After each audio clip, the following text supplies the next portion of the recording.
Okay, fine. I'll do it. I will build a wild magic sorcerer.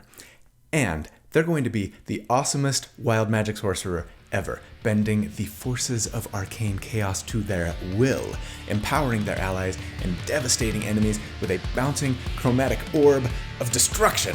And sometimes they'll accidentally turn themselves into a houseplant. Welcome to D4.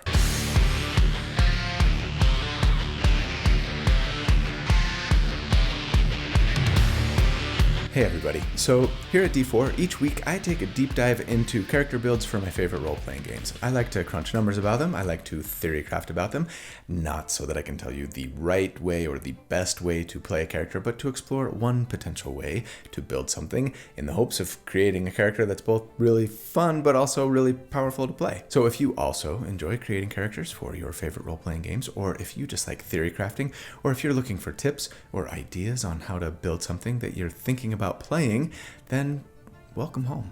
This is where you belong, and I am really glad you're here, so thanks for watching. My name's Colby. So, wild magic. On the one hand, tons of fun. Crazy, zany shenanigans. On the other, the bane of my existence. I've gone on the record in the early days of this channel saying that I kinda hated wild magic stuff in D&D. In my defense, my feelings have changed in the last year or so, but let me explain myself before you get all huffy. I've kind of always thought of what I do on this channel as almost an attempt to reduce the randomness of what can potentially happen in combat with your character to as small a degree of variance as possible. I'm a guy who likes things to be reliable. I want to know as much as I can know, playing a game that relies so heavily on the random chance of a dice roll, right? That my character has as solid a chance as I can possibly give them, at least, by building a certain way. And wild magic, with its surges that can either be awesome, hilarious, or horrible, or sometimes all three, I suppose, depending on your perspective. In my early days, it just kind of felt like this was a thing that I couldn't control, that I couldn't predict, I couldn't stick it in a spreadsheet, and I couldn't quantify it, right? And I get it. That's kind of the whole point. That's what makes wild magic fun. Stop being such a stick in the mud. I know, I do. And honestly, having played with others who are big fans of chaos and wild magic and decks of many things, right? I've seen firsthand how much they can be not just fun and funny, but can often force you to adapt and adjust and improvise on the fly, get you thinking outside of the box when an unknown, unplanned for factor comes into play, right? And that can actually be creative and interesting and lead to some really memorable, great in-game moments too. So yeah, I've come around a bit on the way I think about stuff like wild magic. I don't know that I love it necessarily, but I appreciate it at least. Good enough? And yeah, over the years, I've had a zillion requests to do a wild magic sorcerer build, and for the most part, I've deflected those requests. I've used the subclass before, sure, but typically just because I liked the easy advantage that they got, not because I was really leaning into the whole unexpected wild chaos of it all. Well, today that changes. Today, I am just gonna go all in on the chaos and the wildness of the surges and their unpredictability. Well, kind of. Because, after all, I am still me. I can't deny who I am. And so, when I look at the wild magic sorcerer, I think, okay, this looks fun, but are there things I can do to both embrace the chaos while also doing everything in my power to guide it as best I can? Can I build a character who is all about luck and randomness and potential for things to go unexpectedly really well for them and their allies, but still work in some things to help them sort of give themselves the greatest likelihood that the chaos will actually work in their favor? Enter, then, the second thing I want to build around for our character today. This is a long preamble. Chromatic Orb.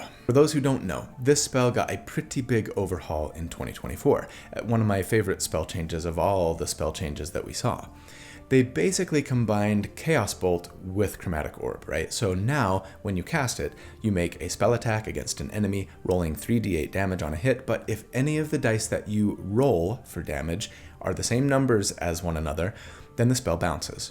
It jumps to a different target within 30 feet of the one it just hit, so you make a new attack roll, roll the damage dice, and again, if you get two of the same number, it will bounce again, potentially if you're upcasting it, right?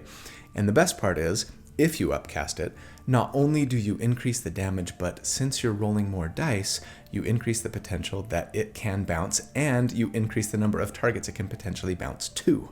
And there are a lot of cool ways to further increase the likelihood of it bouncing to more targets that we're going to get into. And yeah, I've had a lot of you asking me to build around Chromatic Orb since it got its infusion of chaos, and mixing it with the Wild Magic Sorcerer just felt like it was a character concept too juicy to pass up. Someone who is surging with chaos, but is doing everything in their power to control the chaos, or at least guide it, harness it, strive to ensure that the randomness inherent in their magic at least gets a little nudge towards a positive outcome for them and their allies, and a devastating one for their enemies. So yeah, we are going with a concept first build today, where I'm trying to make a controlled chaos and like Fate Weaver kind of character who will be, yes, focused on doing damage to multiple enemies every round while they strive to channel the chaotic surge that is their wild magic. And I'm super excited to share it with you all. So, are you ready to jump in finally? In before the comments about how much I talk before I actually get to my builds. I proudly present D&D episode number 227, the Pinball Sorcerer? Urbanized Chaos. That's clever. Disorderly Conduct. Chaos Abounds. The Controller of Chaos. The Surge Protector. I like that. The Master of Mayhem. Ascorbic Acid. That's also pretty clever. Thanks as always to the fantastic suggestions from the Discord server. I think I'm going to keep it slightly less punny today and a little more direct and just go with the Wild Chromatic Sorcerer. Huge thanks, as always, to my good friend Randall Hampton for the fantastic artwork that he put together for the build today. He is killing it lately, as I'm sure many of you have been appreciating. This one's so meta, and look at like all that chromatic color, I love it. If you'd be interested in following Randall to check out the other stuff that he's done, and maybe even commission him to create some art for your character, or even your entire party, I will put links in the video description, as always, on how to do so. And I actually don't have a sponsor for the video today, so I'm just going to give you guys a quick reminder about Homie and the Dude's Scorched Basin, whose Kickstarter ends very soon. It is a desert setting inspired by Mad Max and Dune. It's system agnostic, meaning that it will work with pretty much any TTRPG you like to play, D&D, Daggerheart, Pathfinder, and more. You can drop it into your existing campaign or run an entire campaign here. It includes a cool new alchemy system that lets you combine local flora for awesome concoctions, a whole movement and combat system for land vehicles, that might be my favorite part actually, and even a new magic system called The Current, with over 30 different manipulations that players can learn and enhance. But you're also going to get unique factions in this book, tons of new player options, right? Subclasses, etc. Really fun artwork, a ton of new monsters, unique locations, including battle maps. There's just a lot of really great content here. And yeah, the coolest thing is that they've actually contracted with me and a whole slew of other RPG content creators, many of whom you know and love, like D&D Shorts or XP to Level 3, Pack Tactics, Dungeon Dad, Diana of the Rose, Bob World Builder, Jay from the Swole Initiative, and many, many more to voice lots of the characters for the setting. You get audio files of our voices when you back the project that you can use in your game for the specific characters that we voice as you see fit. It was pretty cool to be a part of it. And so, yeah, as a result, I actually make a little bit if you back the project, so this is a great way to get fantastic new content to use at your table, support a fantastic third-party content creator, and to support me if that's something that you feel like doing. Much appreciated. So hey, they're only in Kickstarter a couple more weeks at the time of this video release. Do not delay. Go check out Scorched Basin right now. The link is in the video description and in the pinned comment. Okay, congrats, Homie and the Dude, for getting funded here. I can't wait to see the finished product, but let's get back to the builds. All right, at level 1 for our starting class, yeah, I think in the interest of getting our spell slots as high as we can, as quickly as we can, we should just start off Sorcerer today. No fighter levels today, no. Sorcerers get Constitution saving throw proficiency if you start there, and that's always a great thing for spellcasters, so yeah, let's do it. For our species, I'm gonna say I wanna go Elf, and to just pick your favorite for the ancestry. If you can be an Eladrin or a Shadar Kai, those tend to be my favorite personally, mechanically, but And actually, thematically too, I really love the Eladrin in particular. But yeah, any elf will do because we want to have access to Elven Accuracy. If you can't get Elven Accuracy at your table, or you don't want to play an elf, that's fine.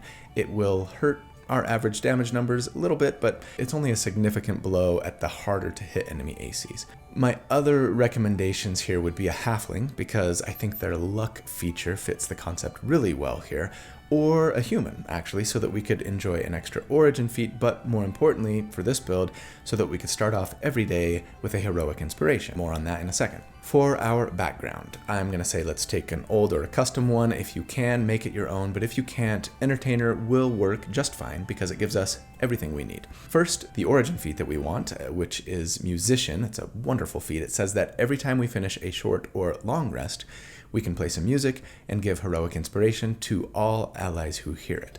Now, unfortunately, I don't think this means you can give it to yourself too. I mean, I don't know. I consider myself to be my best ally, and I hope that you would too, but for in-game mechanics, probably not. Talk with your DM. I really hope that someone else in your party has this feat too, so that you can form an awesome duet and ensure that your whole party gets heroic inspiration when you rest. If not, remember that if you gain heroic inspiration, but you already have it, you can give it to a player who lacks it. So if all else fails, I'm hoping that at least one other person in your party will have an unused heroic inspiration when you take a rest, so that they can give their extra one to you, because heroic inspiration, in case you didn't know, is much different than the way inspiration used to work in the 2014 rules, right? It now lets us just straight up re-roll any die, whether that's a d20 test, or say a damage die, or say a roll on the Wild Magic Surge table, right? Having heroic inspiration as often as we possibly could would be really fantastic for us, and I would probably try and save it for the most part for when we do roll on the Wild Magic Surge table and we get a result that we don't like, so we can re-roll it and hopefully get something better. As for our starting ability scores, I assume we go point by as always and say let's get a 15 charisma, take a +2 there, a 14 constitution,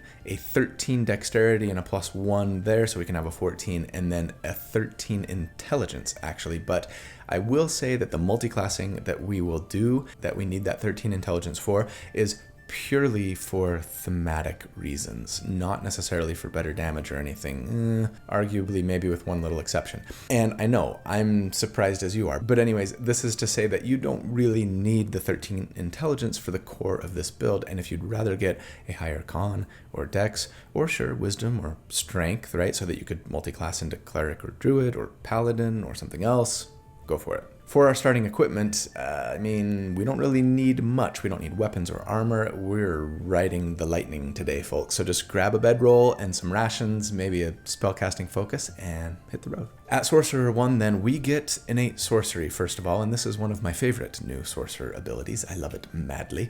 It says that twice per day, as a bonus action, we can buff ourselves so that the DC for our sorcerer spells increases by 1, and we have advantage on the attack rolls of all sorcerer spells we cast. That is huge, and we're going to do wonderful things with it. Stay tuned. As for the spells that we get at Sorcerer 1, there are a ton that I would love to have, of course. I think the most important cantrip for this build, though, is Sorceress Burst. It lets us fling magical energy at our target, and it can be acid, cold, fire, lightning, poison, psychic even, or thunder. Very nice versatility there. It has a 120-foot range, sweet. It does a d8 of damage, and says that if we roll an 8 on a d8 for the damage that we're rolling, remember that'll scale, right, to 2d8 at level 5, 3d8 at 11, etc., then we can roll another d8 and add it to the damage, potentially adding more extra d8s if we keep getting 8s up to our charisma modifier. Admittedly, our chance of getting a bunch of extra dice out of the spell isn't super high, and no, I'm not going to be blowing heroic inspiration for this or anything, but it is just a fun thematic cantrip that leans into the whole this could be awesome thing we're going to be building around, right? Other than that, I'd consider picking up Acid Splash too, both because it can potentially do damage to multiple enemies, which is kind of the other thing that we're going for here, but also because we might be getting into a bit of an acidic theme here on this character. A little bit later I'll talk about it.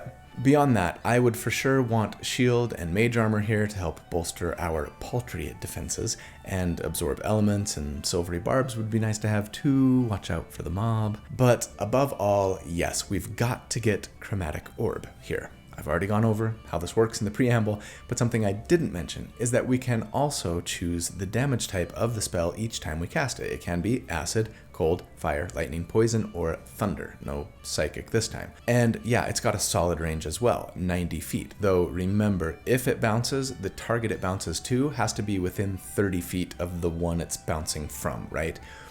And yeah, maybe I'll talk a sec here about the math. The nice thing about Chromatic Orb bouncing, if you get 2 of the same number on the d8s you're rolling for damage, is that the higher you upcast it, thus rolling more d8s, the greater the likelihood that it will bounce, right? As a first level spell, it's only got a 34% chance to bounce, but it goes up quick.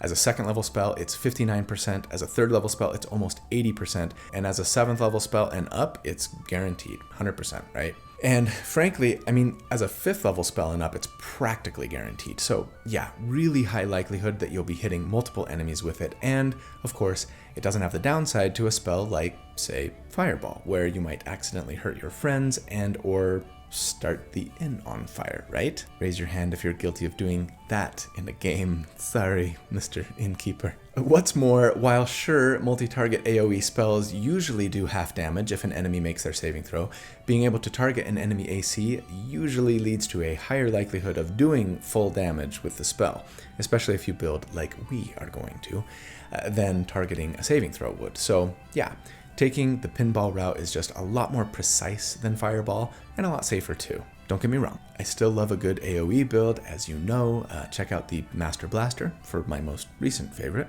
But yeah, Chromatic Orb has some distinct advantages, no question, and as a 3rd level spell, does comparable damage to Fireball too.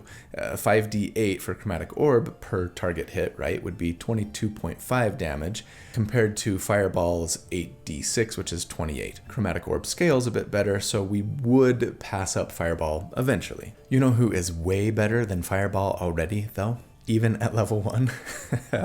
My channel members and patrons. You guys are the best. Thank you so much for your support. I couldn't do this without you. You make this channel possible. I mean it.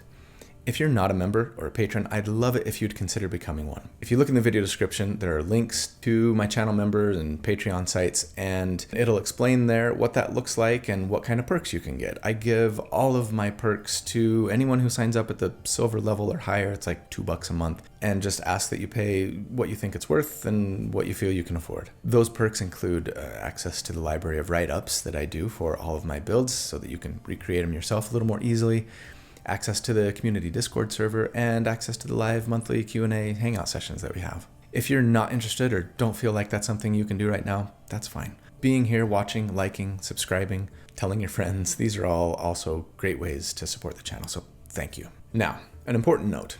At level 2, I would seriously consider taking a dip into Artificer if I were you. It wouldn't slow down our spell slot progression, and it would get us proficiency in medium armor and shields, among other things, and that would do great things for our survivability. Or, sure, if you don't want the 13 intelligence for the thematic multiclassing I'm doing later, you could go Cleric or Druid with a 13 wisdom instead, or even Paladin with a 13 strength, like I said. Any are viable and worth considering. I'm just going to lean into the glass cannon thing a little bit on the build today, trusting my luck to fate and my own abilities to weave it and embrace the robe.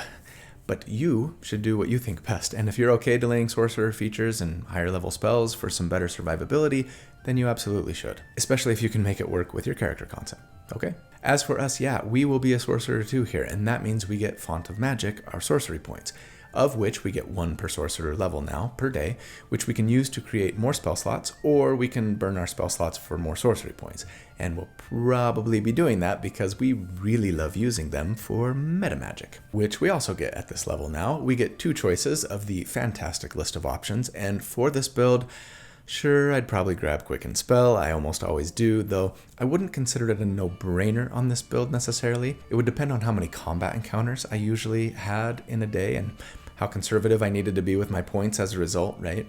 I'll assume we're taking it, but Seeking Spell would be a great, less expensive alternative that I'd probably take if I were having more than a couple of combat encounters per day on the regular, and thus running out of innate sorcery uses for easy advantage, among other things, right? The most important metamagic option on today's build, though, Empowered Spell. It only costs 1 sorcery point and can be used on a spell even if you've already used a different metamagic for the casting, which is nice. It says that when you roll damage for a spell, you can spend 1 little point to re-roll a number of the damage dice up to your charisma modifier and then must use the new rolls. Why is this so important for us? Simple. It increases the chances of us getting a bounce on Chromatic Orb, right? We roll a 3d8, get a 2, a 3, and a 7, no bounce. We use Empowered Spell, we re-roll the 2 and the 3, maybe we get lucky and they end up being the same number as each other, or maybe one of them is a 7. Ba-bounce. Now, the math for trying to calculate exactly how much of an impact this is going to have on the spell bouncing depends on a number of things. What level are you casting it at? How many dice are you re-rolling, etc. And coming up with an easy formula to determine the average impact on a casting of the spell using Empowered Spell, right, is way above my math expertise. So I'm going to just give us a small percentage bump when crunching the numbers, assuming we've got access to this meta magic and the points to spend on it. And you just know that there's a margin of error here, and I'll try and sandbag it a bit, so if I'm wrong, I'm conservatively so. Cool? It's going to help us get more bounces and more damage, no question. It's good. That said, if you have a +3 charisma modifier, but only re-roll 2 of the dice on the initial casting, right, and it bounces, and you hit your second target, can you re-roll 1 of the dice if you want, without spending another sorcery point? You were able to roll 3 total for the spell with our +3 charisma modifier. This is the same casting of the spell, and we only used 2. I really don't know. I say probably, but talk with your DM about it. The wording isn't all that clear, in my opinion, and Chromatic Orb is so unique in its functionality that I really doubt that designers thought much about how that specific spell might interact with, well, all kinds of stuff, honestly, but this included. At level 3, we get our Sorcerer subclass, and yes, we're going Wild Magic, as I've said. And yeah, we're going all in here today, baby. Or, well, mostly in. At level 3, we get 2 features. The really great one, mechanically, and the one that everybody actually cares about, which is Wild Magic Surge. This tells us that once per turn, you can roll a d20 after you cast a Sorcerer spell with a spell slot. And if you crit, right, you roll a nat 20, you roll on the Wild Magic Surge table to do something chaotic that your companions will no doubtedly love, unless you accidentally poison them or make them vulnerable to piercing damage. But honestly, those are like the only bad things that can happen to your allies now.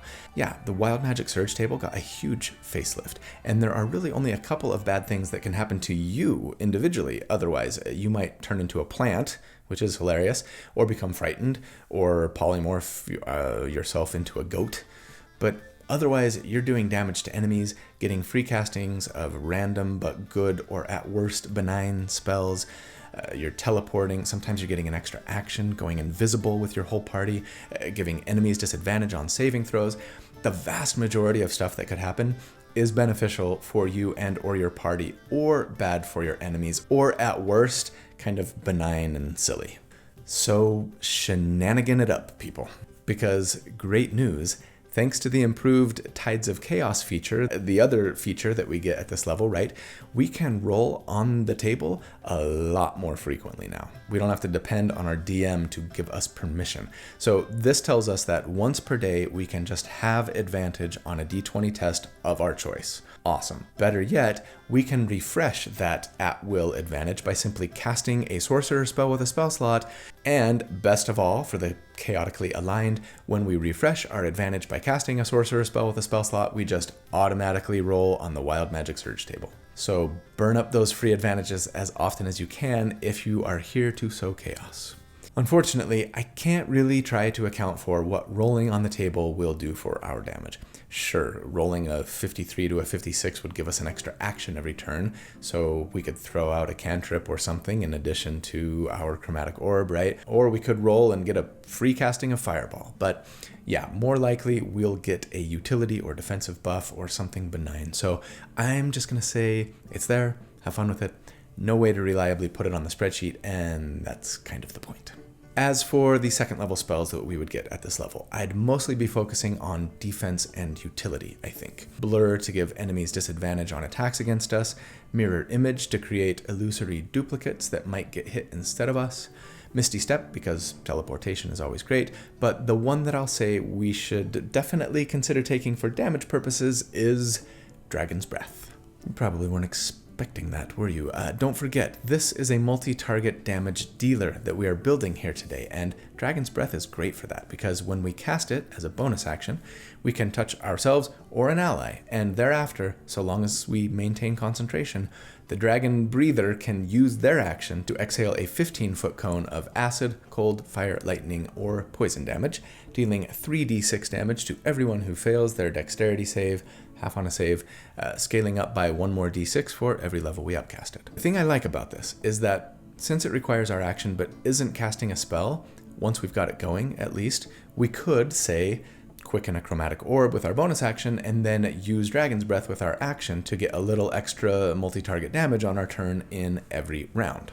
Or do something better later, which we'll get to in a sec. Of course, doing all this would be expensive, both spell slot wise and sorcery point wise, but again, we'll get into it when we crunch the numbers. At level 4, we get our first general feat, and we, of course, yes, want Elven Accuracy. You knew that. I mean, look, Elven Accuracy is always good when we can make use of it, right? It raises our charisma for us by 1 to 18. Very nice. And then says when we have advantage and are attacking with dexterity, intelligence, wisdom, or charisma, we can roll 3 dice instead of 2. So not only does that do great things for our chance to hit, but y'all, it even does nice things for our bounce chances. Why? Because it increases our crit chance by almost 5%.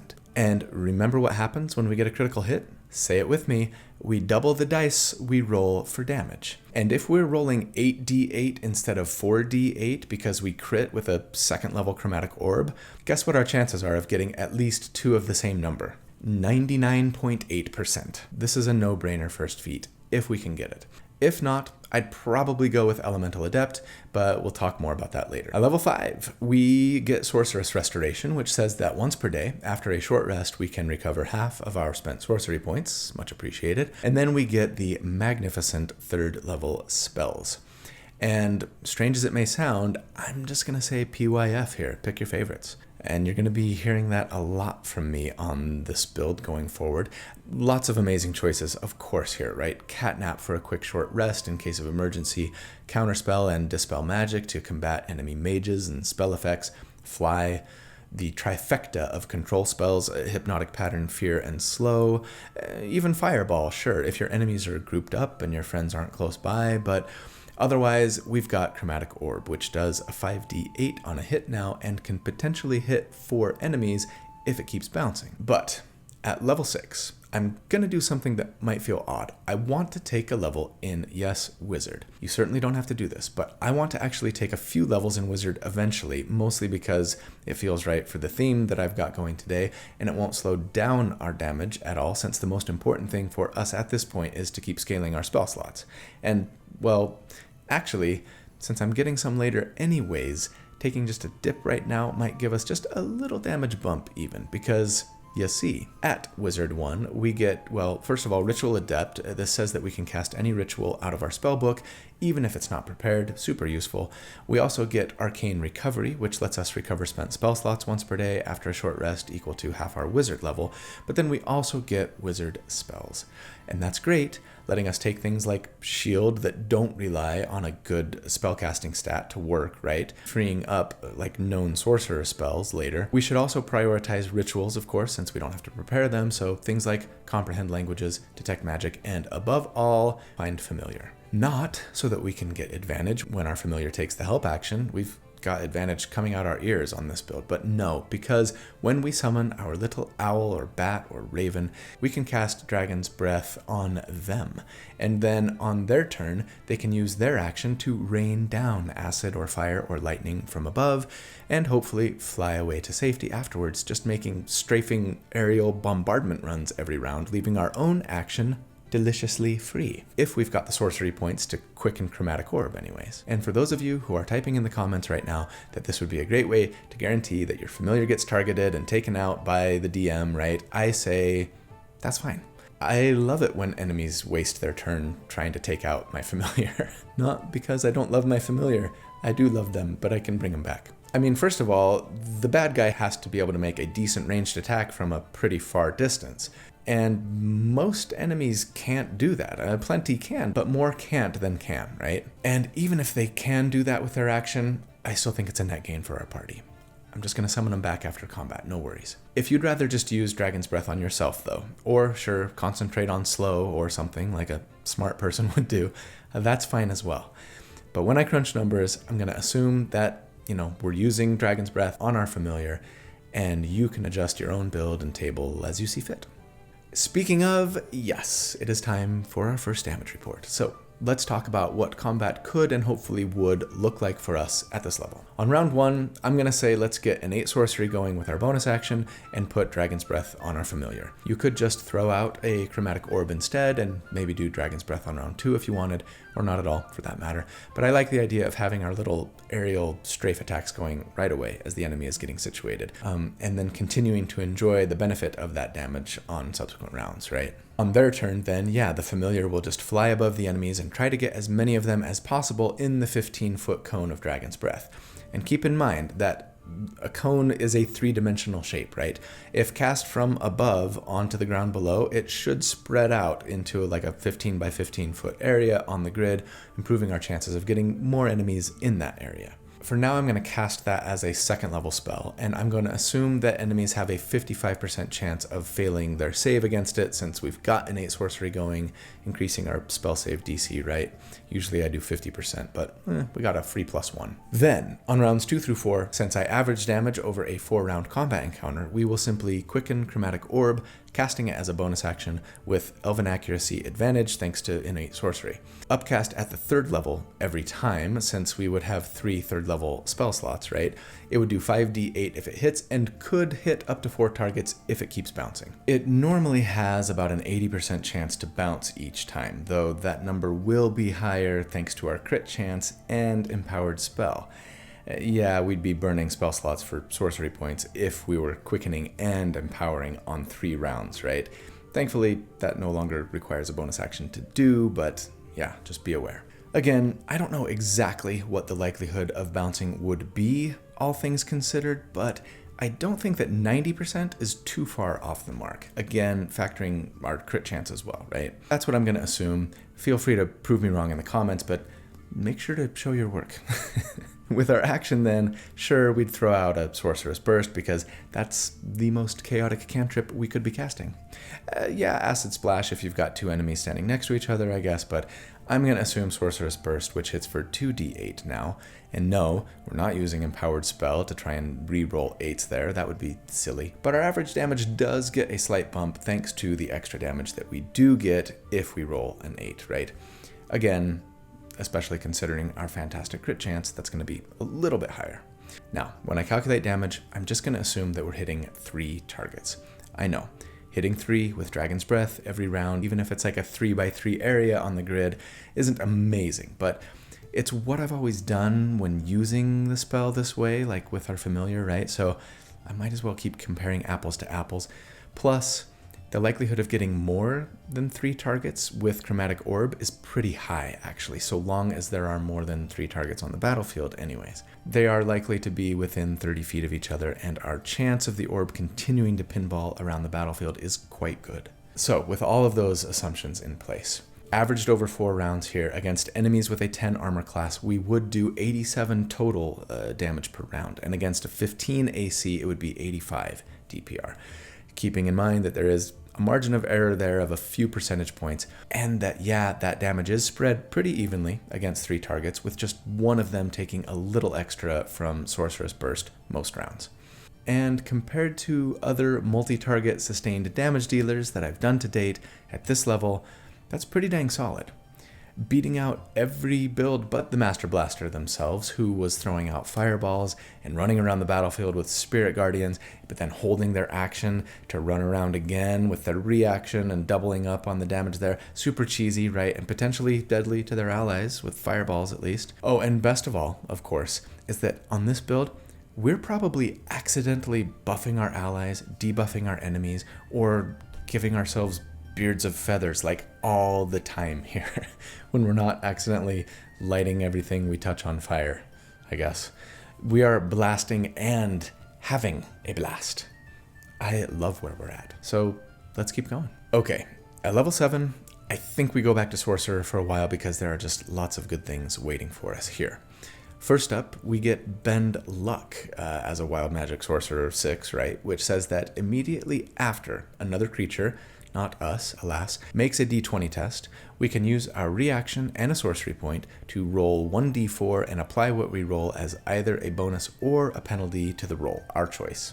That's pretty great and super versatile. And yeah, fits perfectly with this like trying to channel chaos in our favor thing that we've got going on.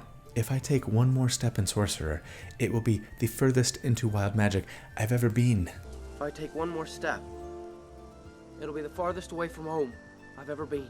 I'm so nervous. Level 8, Sorcerer 7. I did it. We get Sorcery Incarnate. It says that if we're out of uses of innate sorcery, we can spend 2 sorcery points to use it anyway with a bonus action, as always. Very nice for those of us who have lots of combat encounters per day especially. We also get 4th level Sorcerer spells here, and yeah, PYF again. Dimension Door is great. Polymorph is always fun and useful when it's not accidentally turning us into a goat, but enjoy yourself. At level 9, we would be a Sorcerer 8, and that means we get another feat. And assuming that we are an elf and that we took Elven Accuracy last time, I want to get Yes Elemental Adept now. This feat is perfect for us. It raises our Charisma by 1 just to 19 now, but that's okay. And then lets us pick an elemental damage type, acid, cold, fire, lightning, or thunder, and says that all spells we cast that deal damage of our chosen type ignore resistance. That's nice, but the real banger for us, of course, is what's typically the worst part of the feat. When you roll damage of the chosen type for a spell you cast, if you get a 1, you treat it as a 2. The question, of course, is does treating it as a 2 count as the same thing as rolling a 2, right? Because if it does, well, it's going to increase our chances of getting our orb to bounce, because if we roll a 1 and a 2, well, bounce, right? But again, is treating it as a 2 the same thing as rolling a 2, which is required as per the verbiage of the Chromatic Orb spell? I put out a poll a couple of weeks ago as I started working on this script, and with thousands of responses at the time of this recording, over 2/3 of you, whether like rules as written or kind of just I'd allow it. And yeah, that number was more than 3 times as many as those who said, no, it doesn't work. What's more, here comes my trump card. Later that day, Chris Treant Monk put out his own video with a build around Chromatic Orb. Dang it. We do this to each other all the time. Oh well. Anyways, it's here if you missed it. Actually, check it out. It was a good one. And in that video, he says he thinks it works as well with Elemental Adept, so there you go. And hey, if it doesn't work that way at your table, that's fine. The increased chance that it gives us to have a bump is like single-digit percentages here. And I mean, especially at this point with 5th level spell slots, thanks to multiclassing, we're all but guaranteed to have the orb bounce anyways. So come on, people. Just let your players have this. The feat is not a very good one otherwise.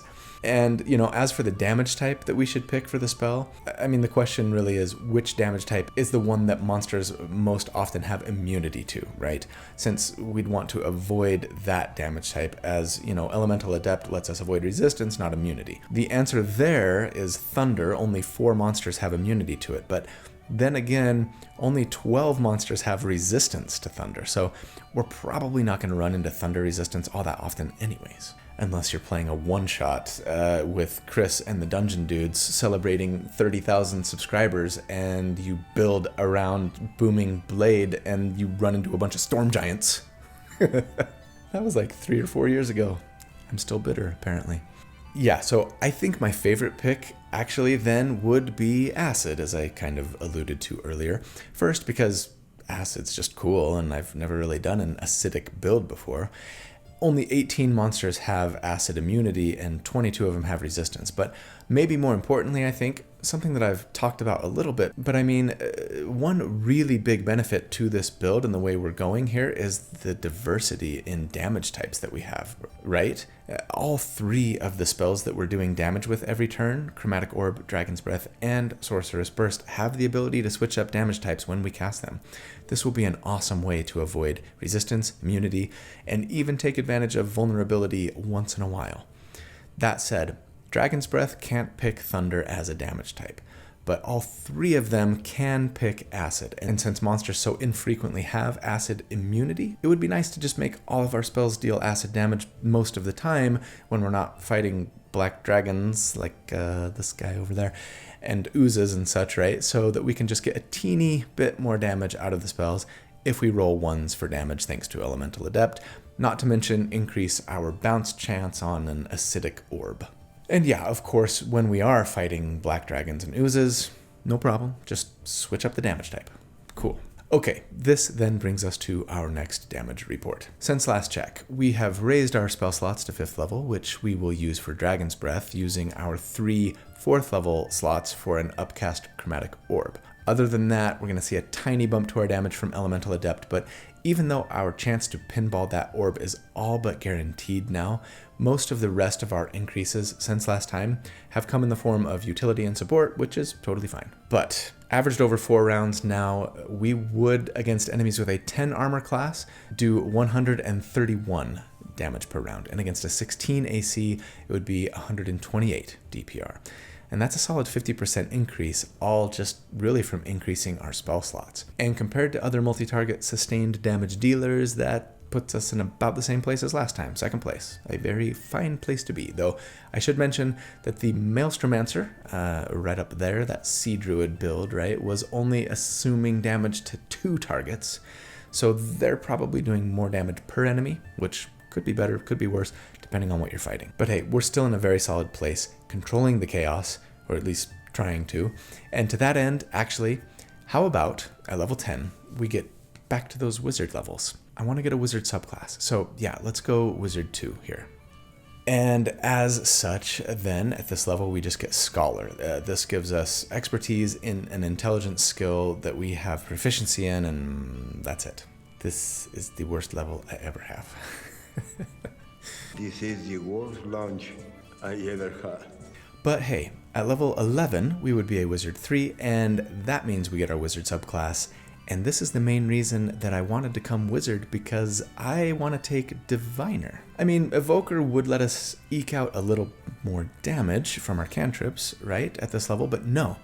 This character is trying with all of their might to guide the chaotic magic within them, to strive to look now into the future and help nudge the outcome of the arcane in a way that will be most beneficial to them and theirs, just like their Bend Luck skill does. We are doubling down on that kind of ability. So as a Divination Wizard, we get Divination Savant, which lets us learn 2 Divination Wizard spells for free of 2nd level or lower. I'd probably take Augury and Locate Object, personally, but then we get the best feature, Portent, which says that after a long rest, you roll 2 d20s and record the numbers rolled. You can then replace any d20 test made by us or a creature we can see with one of those rolls, choosing before the roll happens, and only doing so once per turn. It's just a fun way to guarantee that something succeeds or fails when we really need it to.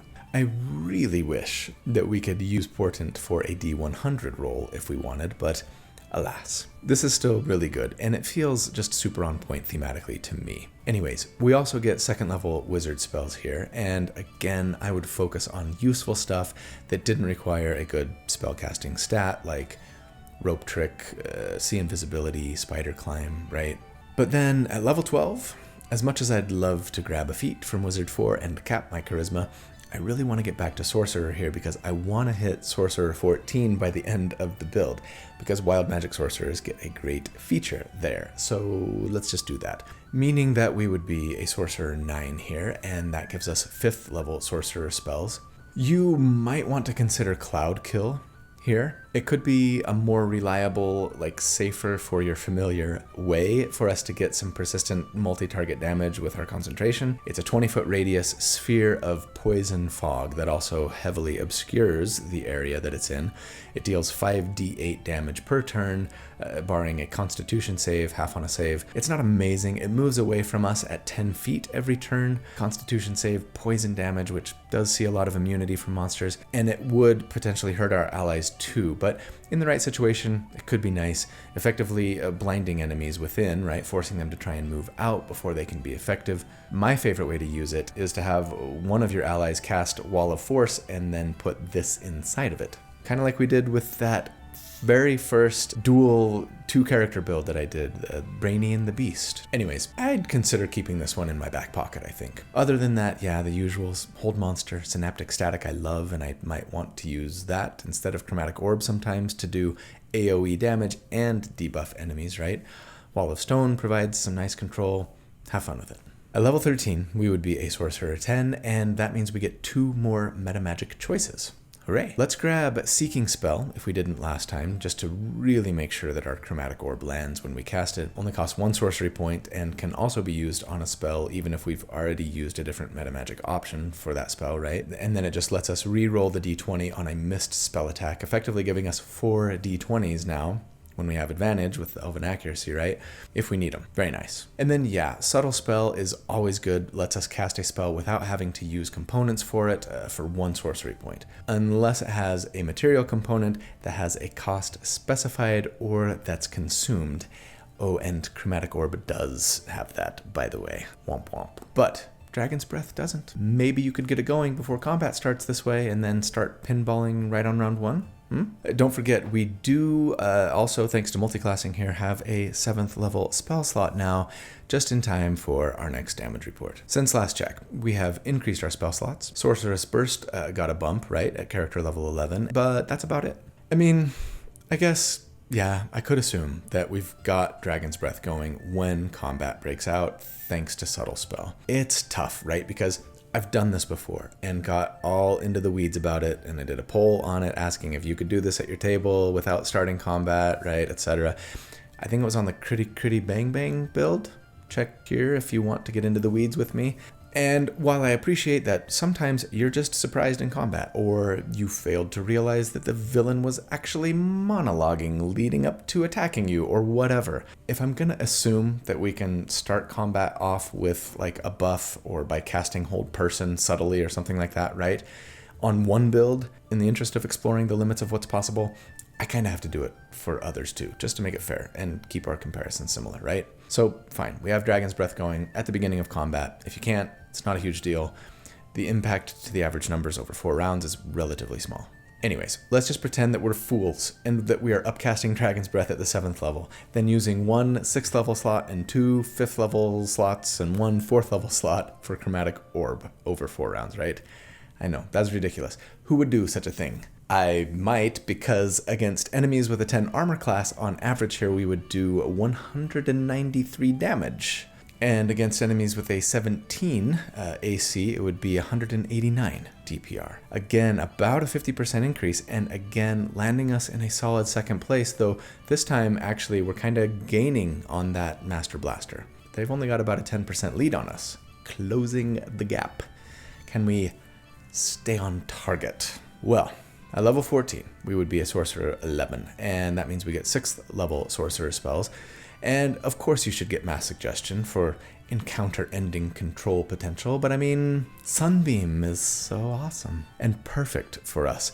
Okay, so with Sunbeam, you cast it as an action and shoot out a 5-foot wide, 60-foot line of 6d8 radiant damage to everyone who fails their Constitution save against it, and it blinds them. Unless they make their save, then it's only half damage. And then, as long as we hold on to concentration, just like Dragon's Breath, we can just keep doing that every turn with our action. The problems, of course, are that it doesn't scale. Why doesn't this scale? I don't know. It makes me mad.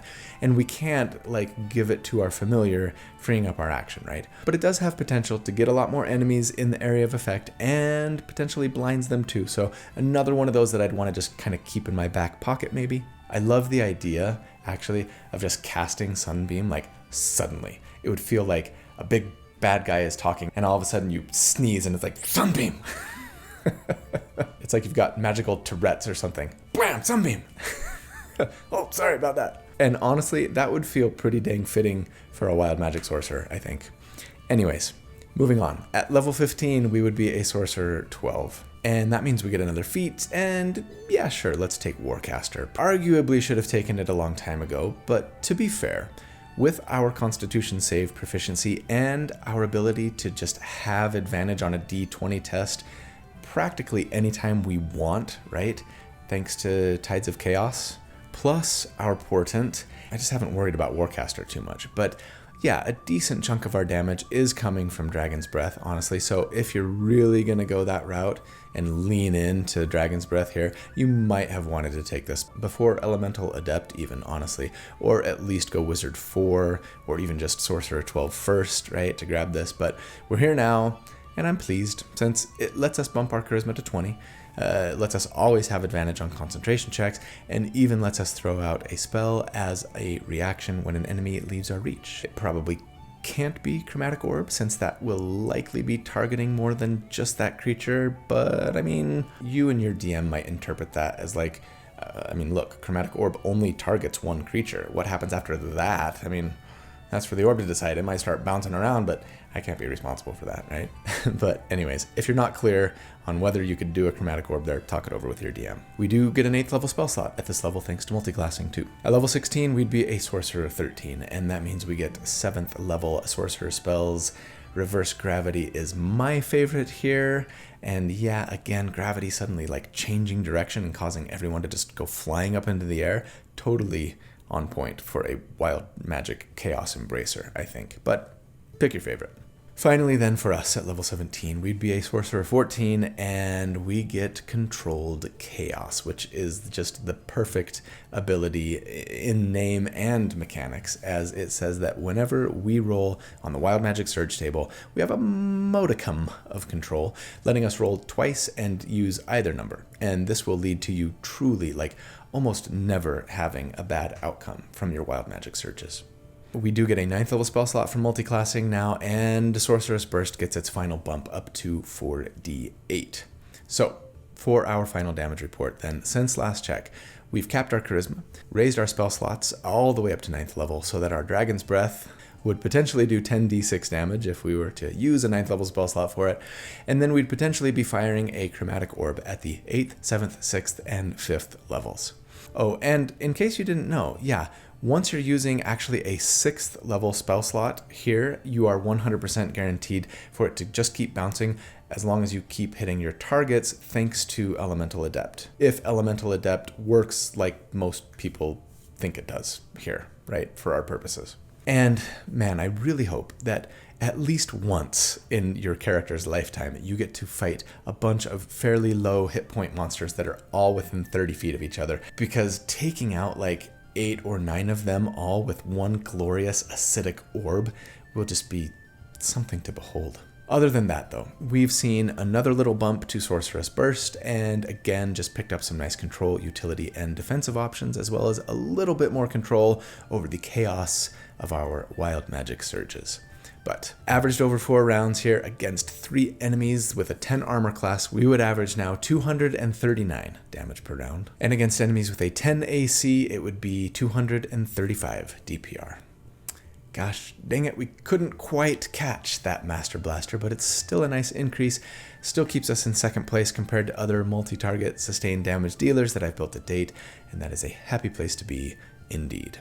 So let's bring it on home with some final thoughts here. The tier score for this build, if you take the damage that they do against all of the armor classes that we calculate for at each of the 4 damage reports, just average it into one big number, we end up with a 152. Not surprisingly, yeah, above everyone but the Master Blaster for multi-target damage. But let's be real for just a minute. The best thing about this build is not the damage.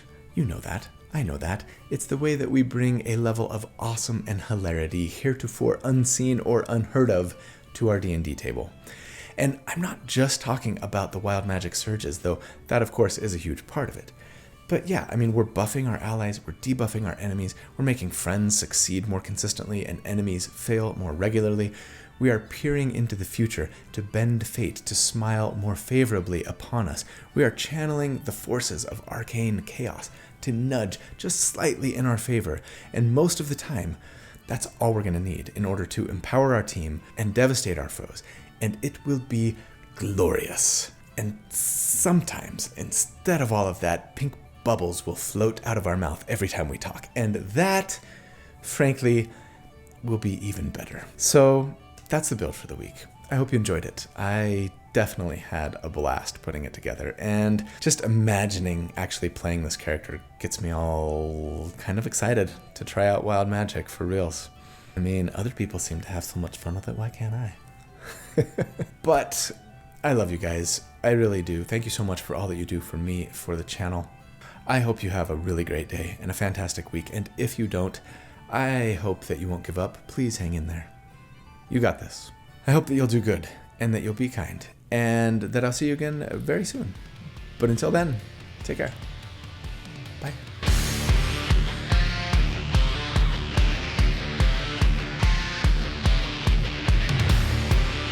Ding a ding a ding a ding ding ding a ding a ding a ding a ding ding ding a bam.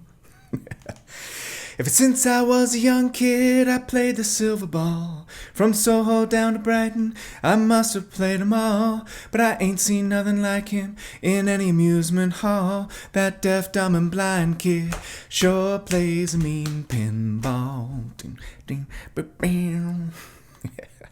He's a pinball wizard, has to be a twist. I wonder if that was like the original gamer ballad. I mean, I can't think of another one that came earlier. Can you? Were you guys, for those of you who grew up in kind of like the, early mid-90s, did you also go through like a sort of classic rock, quote unquote, renaissance? There was a time where it was like, that's all I listened to, really, for the most part, with maybe an occasional U2 song and maybe some Pearl Jam or Nirvana thrown in there, and Phantom of the Opera. Just me. But yeah, I don't know what it was. I'm not sorry about it, but I don't know if kids these days, are way into like music from 20, 30 years ago like we seem to be in high school. Hey everybody, I don't even know what I'm doing. I assume we take the... Whoa. Put yourself in airplane mode. People have been complaining a lot about the play button. Even if it's like a 3x... I don't have it hanging on the wall. It's set up, it's like a picture frame kind of thing to exhale a 15-foot of cone. But at level 6, something I haven't talked about much here, but something that I've... You know what? Fine. It'll tell you... There are links on, where was I?